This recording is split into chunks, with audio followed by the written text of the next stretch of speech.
operating alongside those who seek to hijack religious for their own murderous ends. Humanity's been grappling with these questions throughout human history. And lest we get on our high horse and think this is unique to some other place, remember that during the Crusades and the Inquisition, people committed terrible deeds in the name of Christ. Whenever you're dealing with an apologist for Islam, or even a Muslim, and you bring up jihad, almost immediately they kick back to you, well, what about those terrible Crusades? Why, they're the moral justification for jihad. I mean, we're just as bad as they are, so let's not talk about jihad, okay? Let's talk about the Crusades. Well, what I would like to talk about here are facts.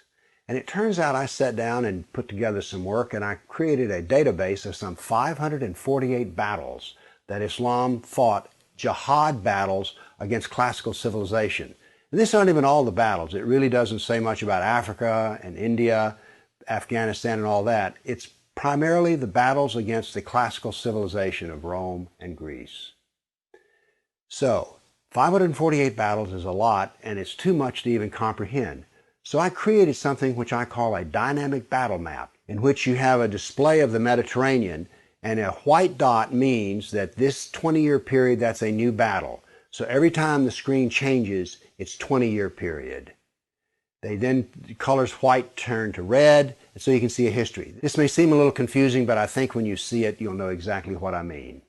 And here it starts. Islam burst out of the Arabian Peninsula and immediately starts attacking the Middle East. And notice that it doesn't take long until they're crossing the Mediterranean and attacking southern France and Spain. Notice something here. Most people think of Islam, they think of Arabs, they think of desert, and yet here we see that Islam is projecting power throughout the Mediterranean. Notice how the little islands of the Mediterranean are getting hammered. The navy of Islam would attack coastal towns, kill, rob, rape, and then take slaves.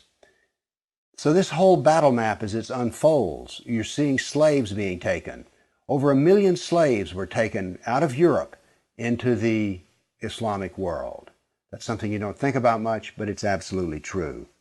There were over 200 battles fought in Spain alone. And we also see, however, on the east coast in Turkey, that Islam is trying to break into Europe. Now, what's going to happen is, in Spain, this ongoing fight that lasted for 400 years, the Christians are going to push back the Muslims.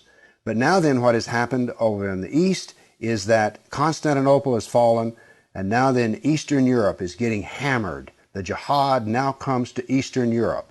It's pushed out now of Spain.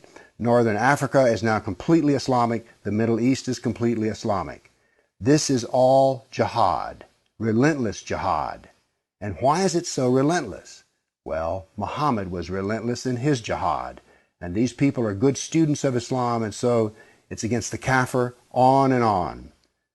It was traditional that when the Sultan came to power, the brand new Sultan, he would immediately try to launch new wars because he was going to be noted in his Islamic history as to how well he fought against the kafir.